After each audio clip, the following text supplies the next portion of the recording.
শুভ সকাল, সকলের জন্য শুভকামনা। শুরু করছি প্রভাতের রবির আলো। শুধু দর্শক, আজ সকালে নিশ্চয়ই যে যার কাজে যাবার প্রস্তুতি নিচ্ছেন। একজন সফল মানুষ কখনোই ব্যর্থ হন না, এমন ভাবনা কিন্তু ঠিক নয়। তবে তিনি তার ব্যর্থতা থেকে নতুন করে শেখেন। এটুকু জানবেন, আপনি যদি আপনার কাজের প্রতি সৎ এবং আন্তরিক থাকেন, হলপ করে বলতে পারি জীবনে সফল নিশ্চয়ই হবেন। আনন্দ লোকে মঙ্গল আলোকে যে সত্য ও সুন্দর বিরাজ করছে, সেই সত্য ও সুন্দরকে আহ্বান করে বিশ্বকবি রবীন্দ্রনাথ বলেছেন, আনন্দ লোকে মঙ্গল আলোকে বিরাজ সত্য সুন্দর। আমি মনে করি আমাদের জীবনের প্রতিটি বাঁকেই লুকিয়ে আছে সত্য আর সুন্দর। জীবনের পথ পরিক্রমায় আমরা কেউ হয়তো সেই সুন্দরকে খুঁজে নিতে পারি, কেউ বা ব্যর্থ হই। আসলে আমাদের জীবনটা আনন্দ বেদনার কাব্য। জীবনে টানাপোড়েন থাকবেই, সব কিছুকে সহজভাবে মোকাবেলা করে জীবনের সুন্দর এবং সত্যকে উপলব্ধি করার মধ্যেই রয়েছে সার্থকতা। আজ সকালে আমাদের সাথে আছেন দুজন বিশেষ অতিথি, যারা শিক্ষা এবং সঙ্গীত জগতের মানুষ। আমরা জানি শিক্ষা এবং সঙ্গীত মানুষকে আলোকিত করে, মানুষের মনুষ্যত্বকে জাগ্রত করে।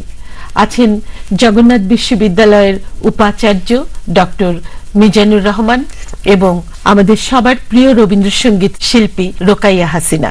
আপনাদের দুজনকে স্বাগত, শুভাশিস জানাই প্রভাতের রবির আলোতে। আপনি জগন্নাথ বিশ্ববিদ্যালয়ে উপাচার্য হিসেবে যোগদান করে শিক্ষার প্রসারের জন্য কি কি কার্যক্রম গ্রহণ করেছেন?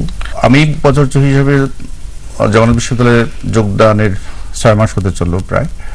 তো সেখানে আমি প্রথম যে কাজটা আমি মনে করছি করা দরকার, সেটা হচ্ছে বিশ্ববিদ্যালয়ে শুধু পাঠদানের বিষয় না, বিশ্ববিদ্যালয়ে গবেষণার বিষয়। গবেষণা যদি না হয়, তাহলে জ্ঞান যদি আমরা আহরণ না করি আর শুধু বিতরণ করি, তাহলে এক পর্যায়ে দেখা গেল যে এক্সিস্টিং যে নলেজ সেটাই আমরা বিতরণ করছি। তো জ্ঞান আহরণ করা বিশ্ববিদ্যালয়ের একটা অন্যতম লক্ষ্য। তো সেদিক থেকে জগন্নাথ বিশ্ববিদ্যালয় পিছিয়ে ছিল, অনেক পরিকাঠামোগত সমস্যা ছিল, সীমাবদ্ধতা ছিল। তো আমি প্রথম যে কাজটা করেছি, আসলে গবেষণা শুরু করার জন্য বিশ্ববিদ্যালয় পর্যায়ে যেটা প্রথম প্রয়োজন, সেটা হচ্ছে এমফিল এবং পিএইচডি প্রোগ্রাম। তো এটা জগন্নাথ বিশ্ববিদ্যালয়ে ছিল না।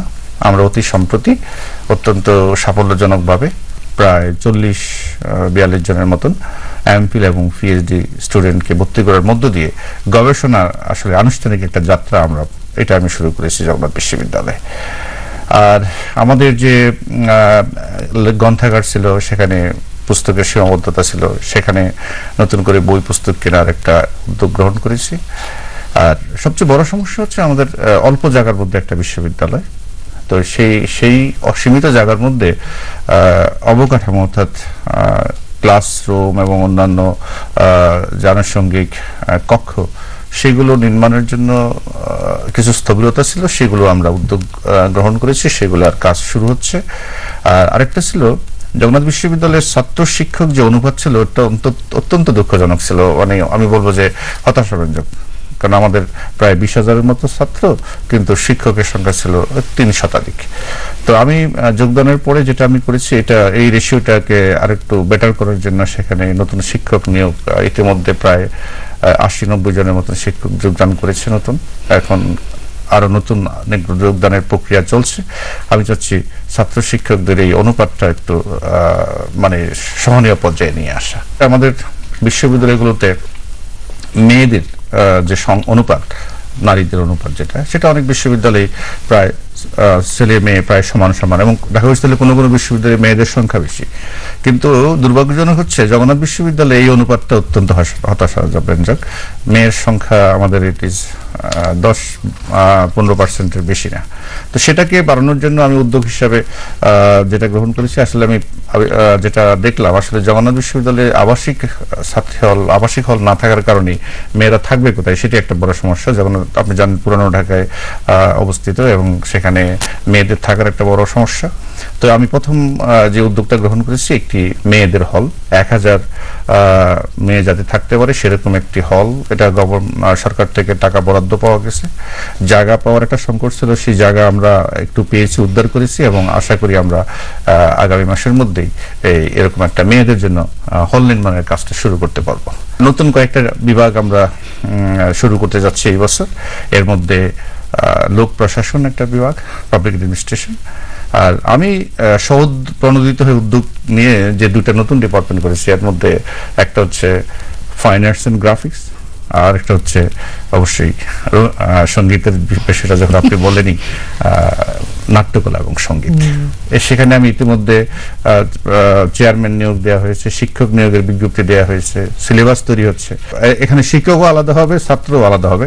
ডিপার্টমেন্টটার নামটা একটা থাকবে, কিন্তু আসলে দুইটা আলাদা স্ট্রিমে আমরা ছাত্র ভর্তি করছি। একটা হচ্ছে সঙ্গীতে 30 জন আর নাট্যকলায় 30 জন ছাত্র আমরা ভর্তি করব। রোকাইয়া হাসিনা, আমরা জানি যে বাঙালি জীবনের এমন কোনো অনুষঙ্গ নেই যেখানে রবীন্দ্রসঙ্গীতের সঞ্জীবিত ফসল নেই। আপনার কি কখনো মনে হয় গান গাইতে যে এই গানটা কবিগুরু আমার জন্যই লিখেছিলেন?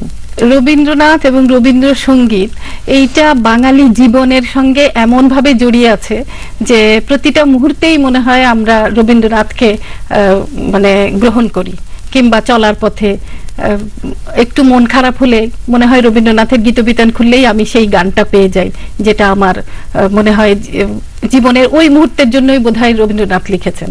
তো এটা আসলে এত প্রাসঙ্গিক রবীন্দ্রনাথের সাহিত্য এবং রবীন্দ্রনাথ। আর আমরা যারা রবীন্দ্রনাথকে নিয়ে চর্চা করি, রবীন্দ্রনাথের গান গাই, তাদের ক্ষেত্রে তো এটা আরো প্রাসঙ্গিক। আমাদের নিদ্রাবিহীন রাতের সঙ্গী, আমাদের শোকের সান্ত্বনা, আমাদের আনন্দের স্ফূর্তি, সবই আমরা রবীন্দ্রনাথের কাছে খুঁজে পাই।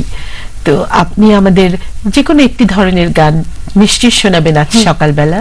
এখন তো শরৎকাল, শরতের গান কি কোনো শোনাবো? হতে পারে।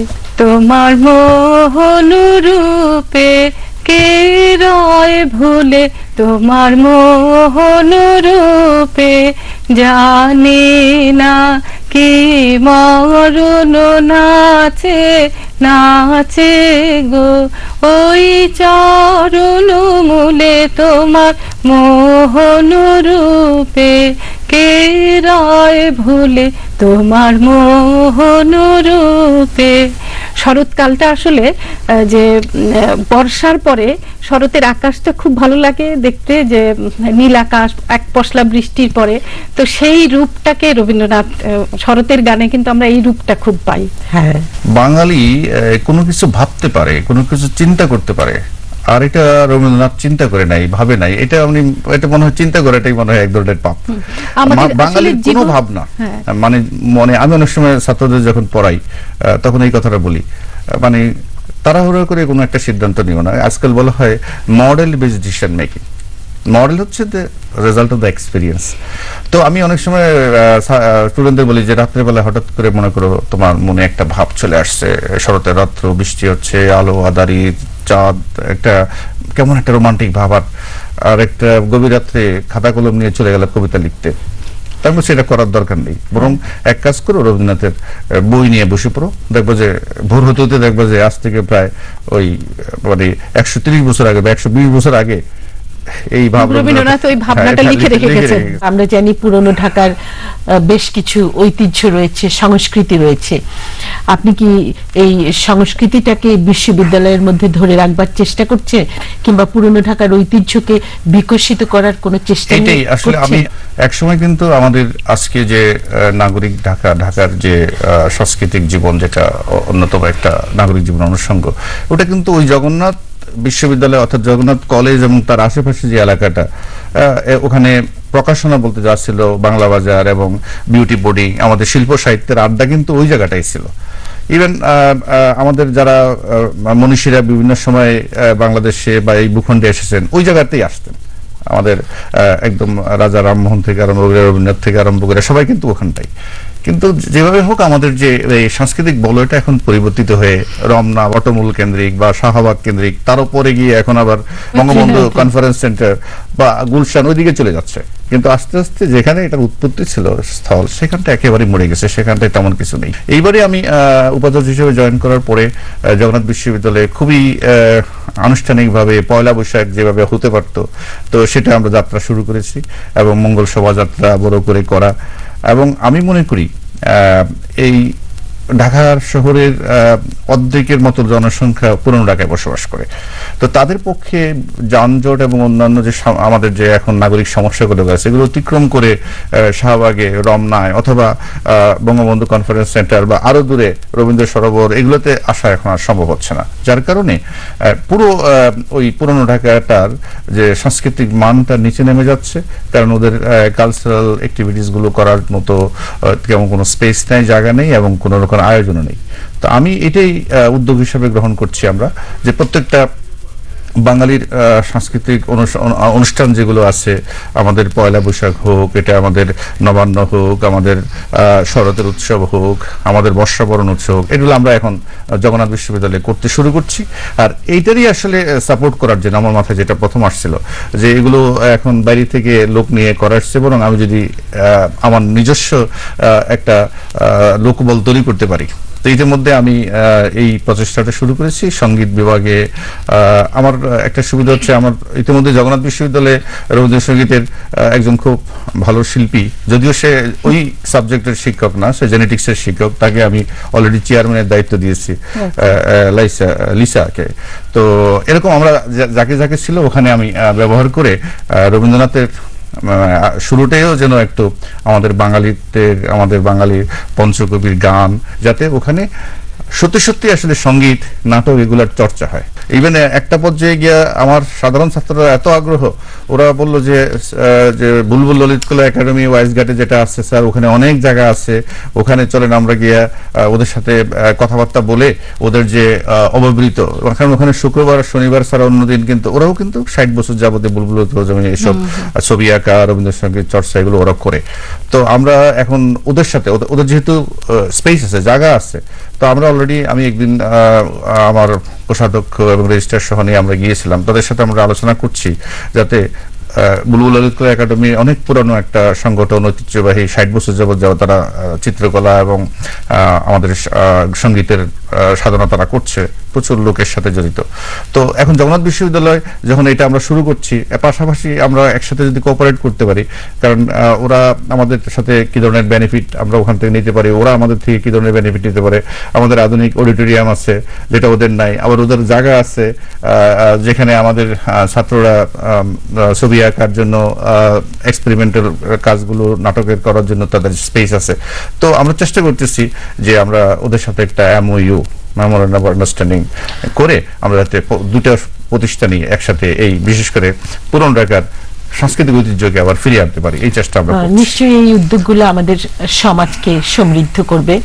রোকাইয়া হাসিনা, রবীন্দ্রনাথ নামটি উচ্চারণের সাথে সাথেই সত্য, সুন্দর, আনন্দ আর কল্যাণের এক ধরনের অনুরণন আমরা অনুভব করি আমাদের মনে। তো এই সম্পর্কিত কোনো গান কি আপনি শোনাবেন? আনন্দলোকে মঙ্গলালোকে, যেটা আপনি শুরুতেই বললেন, সেটা তো আমার মনে হয় ওইটা অ্যাপ্রোপ্রিয়েট হবে। আপু, আপনিও আমার সঙ্গে গাইতে পারেন। ঠিক আছে, আমি চেষ্টা করব। আনন্দলোকে মঙ্গলালোকে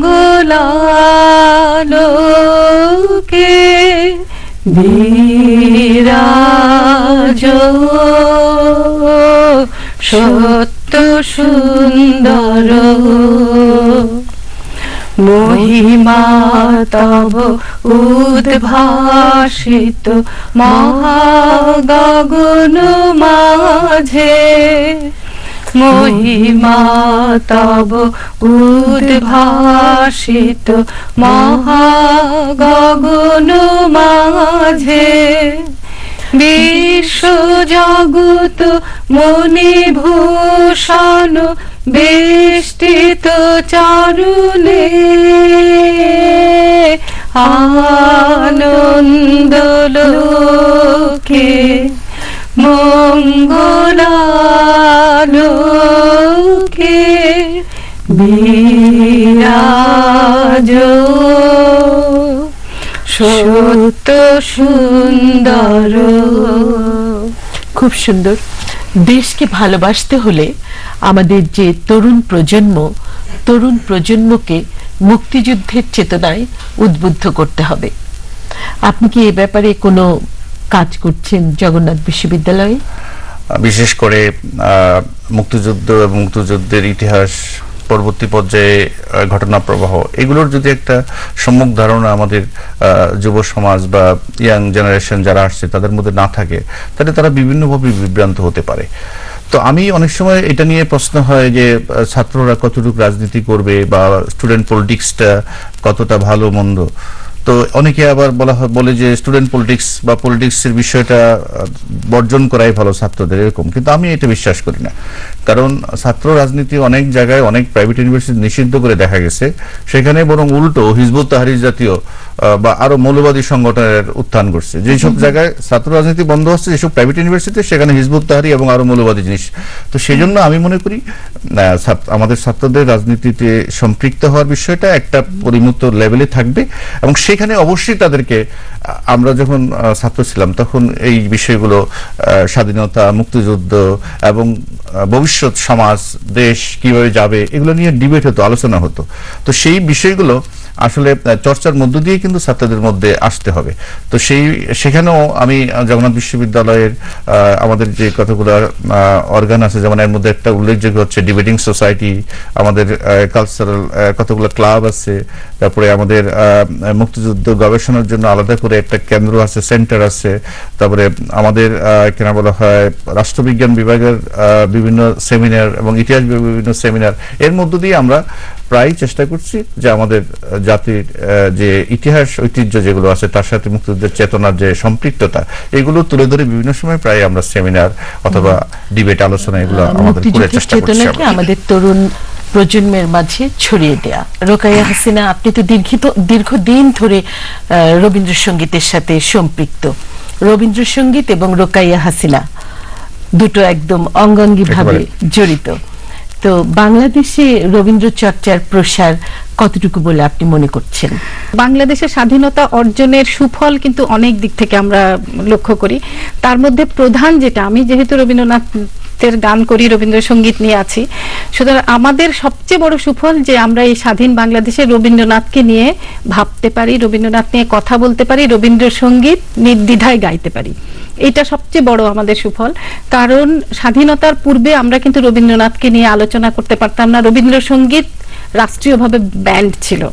তো সেই ক্ষেত্রে আমাদের অর্জনটা যে আমরা রবীন্দ্রনাথের গল্প আছে যে তৎকালীন গভর্নর মোনেম খান নাকি বাংলা ঢাকা বিশ্ববিদ্যালয়ের বাংলা বিভাগে আব্দুল হাই সাহেবকে বলেছিলেন যে তোমরা রবীন্দ্রসঙ্গীত লিখলেই পারো। করি আমাদের এখন যে লেভেলে গেছে জিনিসটা, এতগুলো আমাদের 17-18টা টেলিভিশন চ্যানেল, এরকম এখন ঘরে ঘরে প্রত্যেক এলাকা ভিত্তিক বিভিন্ন অনুষ্ঠানের মধ্য দিয়ে রবীন্দ্রনাথের চর্চা আমার মনে হয় সর্বোচ্চ এই গত 50-60 বছরে এখন যেভাবে হচ্ছে, স্কুল থেকে আরম্ভ করে পাড়ায় পাড়ায় গানের স্কুল, এবং সেখানে অবশ্যই রবীন্দ্রসঙ্গীত একটা বিষয়। রবীন্দ্রসঙ্গীতে বাদ দিয়ে আসলে সঙ্গীতের কোনো স্কুলও হয় না, শিক্ষাও হয় না। তো আমি মনে করি চর্চার বিষয়টা এখন সর্বোচ্চ। আমরা একদিকে আমাদের ছেলেমেয়েরা এখন ওয়েস্টার্ন মিউজিক, ব্যান্ড মিউজিক, এগুলো তো গেছে, এগুলো আমরা অস্বীকার করবো না প্রযুক্তির কারণে, কিন্তু একই সাথে সাথে রবীন্দ্রনাথের যে ঘাটতি পড়ে গেছে, বা রবীন্দ্রসঙ্গীতের শিল্পী আমরা এখন যে কোনো একটা প্রতিযোগিতা যখন দেখি, খুদে গান রাস্তা যেগুলো যখন বিভিন্ন জায়গায় হয়, তো যেরকম পার্টিসিপেশন দেখি, এই আলোড়ন কিন্তু আজ থেকে 30 বছর আগে, 20 বছর আগেও ছিল না। তো আমি মনে করি এই অনেক লোকের সাথে ইনভলভ, এবং একদম শাস্ত্রীয়ভাবে, বিশুদ্ধভাবে রবীন্দ্রসঙ্গীত গাওয়া, চর্চা, 1000 লোক রবীন্দ্রসঙ্গীত শিল্পী একসাথে গান করছে, এগুলো চিন্তা করা যায় না আজ থেকে 15 বছর, 20 বছর আগেও। তারপরে আমাদের জাতীয় রবীন্দ্রসঙ্গীত সম্মেলন পরিষদ থেকে আমরা যে প্রশিক্ষণের যে ব্যবস্থাটা নিয়েছে, আমাদের 81টা জেলা শাখা আমাদের, তো সেটা ভাবা যায় না যে আমরা রুট লেভেলে যে গান শেখাচ্ছি, প্রশিক্ষণ দিচ্ছি, এবং সেখানে ছেলে মেয়েদের যে আগ্রহটা এই জিনিসটা কিন্তু এখন সারা বাংলাদেশ ব্যাপী ছড়িয়ে গেছে। হ্যাঁ, তবে এখানে আরেকটা কথা আমার বলতে হয় যে আমরা রবীন্দ্রসঙ্গীত চর্চার ক্ষেত্রে যে আমাদের বাধা নাই সেটা বলা যায় না। একেবারেই আমাদের কিন্তু এখনো সেই জিনিসটা আমাদের মানে আছে, সেই বীজটা কিন্তু এখনো আছে। সুতরাং আমাদের সেটা পিছপা হলে হবে না। আমরা আসলে এত প্রতিক্রিয়াশীলতা তো আছে, হ্যাঁ, এটা প্রতিকূলতা আছে, একটা আমাদের গুরুত্ব থাকবেই। ব্যক্তিটা আরো বাড়াতে হবে, যেমন আমাদের ছিল। আমাদের সবসময় আমাদের আমি বলি আজ থেকে 20 বছর আগে বা 25 বছর আগে বা এই সময়টা যদি চিন্তা করেন, রবীন্দ্রসঙ্গীত হাতে কোনো স্টার যাদেরকে বলতাম 3-4 জন, এই কাদের বিয়ে টিভি এরকম। আর এখন আমাদের এর মানে স্টারই আছে অন্তত 20-25 জনের নাম আমরা বলতে পারবো, যাদেরকে আন্তর্জাতিক মানের, বা যদি আমরা অন্তত আমাদের যারা প্রতিবেশী পশ্চিমবঙ্গে যেখানে রবীন্দ্রনাথের চর্চা হয় এর সাথে কম্পেয়ার করলে আমাদের শিল্পীর সংখ্যাও বেশি, আর আমাদের শিল্পীদের মানের দিকটা আমি বলবো কোনো অবস্থাতেই অন্য কোনো অনেক অংশে বরং বেটার। জানে আপু, শান্তিনিকেতনে গেছেন আপনি তো জানেন আসলে আমাদের ক্ষেত্রে রবীন্দ্রনাথ হয়েছে কি আমরা অর্জন করে নিয়েছি। পশ্চিমবঙ্গের যে ব্যাপারটা, ওদের ওইখানে রবীন্দ্রনাথের জন্ম, রবীন্দ্রনাথের কুঠিবাড়ি, রবীন্দ্রনাথের শান্তিনিকেতন ওদের মনে হয় যে ওদের জন্মসূত্রে নেওয়া, কিন্তু আমরা কিন্তু অর্জন করেছি, আমরা শিক্ষিত হয়েছি রবীন্দ্রনাথকে নিয়ে। সুতরাং আমাদের রবীন্দ্রনাথ কিন্তু আমরা ওখানে চর্চার যে পরিবেশটা ছিল, আমি শান্তিনিকেতনে যেভাবে দেখেছি সঙ্গীত ভবনে এবং সেই পরিবেশ, এগুলো কিন্তু আমাদেরও এখনো বিশ্ববিদ্যালয় পর্যায়ে, ঢাকা বিশ্ববিদ্যালয় করতে পারি নাই, আর আমরা জগন্নাথ বিশ্ববিদ্যালয় তো মাত্র শুরু করতে যাচ্ছি। আমি শান্তিনিকেতনে সঙ্গীত ভবন থেকে বিকেল বেলায় যখন সব ছেলেমেয়েরা সন্ধ্যার আগে নেমে আসে, এসে সবাই সন্ধ্যা প্রদীপ জ্বেলে এবং সেখানে রবীন্দ্রনাথের গান প্রতিদিন সন্ধ্যায় করে, তো এই পরিবেশগুলো কিন্তু আমাদের এখানে এখনো তৈরি করতে পারিনি। তো আমরা চেষ্টা করছি যাতে আমাদের এই প্রতিকূলতার মধ্যেও কিন্তু আমরা কোনোভাবেই আমি বলবো না যে পশ্চিমবঙ্গ থেকে আমাদের আমাদের যেটুকু আমরা অর্জন করেছি সেটুকুর মধ্যে আমাদের খাঁটি জিনিসটা আমরা পেয়েছি। আমাদের এটা অর্জন আর কি, যে বাঙালি সংস্কৃতির যে অর্জন, সেটার সাথে রবীন্দ্রনাথটাও আমাদের একটা অর্জন। আজকাল আমরা দেখতে পাচ্ছি যে পরীক্ষাগুলোতে জিপিএ 5 পাচ্ছে অগণিত শিক্ষার্থী। এতে করে কি শিক্ষার গুণগত মান বৃদ্ধি পাচ্ছে বলে আপনি মনে করেন? আপনি যদি চিন্তা করেন আজ থেকে দেশ স্বাধীন হওয়ার আগের কথা বাদ দেন, দেশ স্বাধীন হওয়ার পরেও লেখাপড়াটা কেমন ছিল? আমি যদি ব্যক্তিগতভাবে বলি, আমাদের যে লেখাপড়া, অনেকগুলো ভাই বোন ছিলাম, সবাই ওই একটা মাস্টার রাখতো, তার কাছে পড়লে পড়তাম, স্কুলে যেতাম আসতাম। কিন্তু এখন কিন্তু এরকম না। প্রত্যেকটা শিশুর পেছনে মা বাবা যেভাবে শ্রম দিচ্ছে, শিক্ষাটাকে এখন আপনি জায়গায় জায়গায় শিক্ষা নিয়ে এক ধরনের আলোড়ন, গ্রামে পর্যন্ত ছাত্রীরা যারা আছে তারা স্কুলে যাওয়ার সময় আনুষ্ঠানিক বেড়েছে, তাদের ড্রেস, তাদের রিহার্সেল, তাদের আর বিশেষ করে এই যে পরীক্ষা সিস্টেম গুলো আসছে ক্লাস 5-এ, ক্লাস 8-এ, এগুলো গ্রামে পর্যন্ত শিক্ষার একটা আলোড়ন সৃষ্টি হয়ে গেছে। আরেকটা হচ্ছে বিশেষ করে মেয়েরা বিশেষ করে মেয়েদের কতগুলো স্কলারশিপ চালু করাতে এবং বিভিন্ন ধরনের সুযোগ সুবিধা মেয়েদের জন্য বর্তমান সরকারের শিক্ষানীতিতেও সেগুলো আছে, হওয়ার কারণে মেয়েরা এগিয়ে আসছে, যার ফলে জিপিএ 5 পাওয়াটা আমি একেবারে অবাস্তব কিছু মনে করি না। কারণ আগে গার্ডিয়ানরাও অত অ্যাটেনশন দিত না, আর পড়ালেখাগুলো একদম ঐচ্ছিক মানে ইচ্ছাধীন ছিল। কিন্তু এখন এক ধরনের খুব বৈজ্ঞানিক পদ্ধতিতে এখানে সৃজনশীলতার বিষয় আসছে, প্রতিযোগিতা বেড়েছে, আর ও একটা বিনিয়োগের মতন, শিক্ষা একটা বিনিয়োগ, এটা গার্ডিয়ানরা, মা বাবারা বুঝতে পারছে, যার কারণে আমাদের রেজাল্ট আমরা ভালো পাচ্ছি। আমি কোনোভাবে মনে করবো না যে এটা, নাহলে আমাদের ছেলেমেয়েরা সারা পৃথিবীতে বিভিন্ন দেশে গিয়ে ভালো রেজাল্ট করতেছে, তারা বৈজ্ঞানিক আবিষ্কার করতেছে, কিভাবে করতেছে, আমাদের সব মানে যদি খারাপ হতো। আমরা শিক্ষা এবং সঙ্গীত জগতের আপনাদের দুজনের কাছ থেকে কথা শুনে অনেক সমৃদ্ধ হলাম এবং আশা করি আমাদের দর্শক শ্রোতাদেরও ভালো লাগবে। আমাদের সময় প্রায় শেষ। আপনাদের দুজনকেই অনেক ধন্যবাদ। শুধু দর্শক, এবার বিদায় নেবার পালা। আজকের এই প্রযুক্তি নির্ভর যান্ত্রিক যুগে শুধু কাজ আর কাজ, আমি বলবো শুধু কাজ আর বাড়ির মধ্যে নিজের জগৎকে সীমাবদ্ধ না রেখে মনের দরজা জানালাগুলো খোলা রাখুন। ভালো বই পড়ুন, গান শুনুন, নাটক দেখুন। ভিত্তিহীন বিশ্বাস আর কুসংস্কারকে কখনোই প্রশ্রয় দেয়া ঠিক নয়, বরং আপনার আশেপাশের বিভিন্ন বিষয় সম্পর্কে ওয়াকিবহাল থেকে নিজেকে সমৃদ্ধ করুন। সকলে ভালো থাকুন, আনন্দে থাকুন। সবার উপরে দেশ, প্রতিদিন দেশের জন্য একটি করে ভালো কাজ করুন।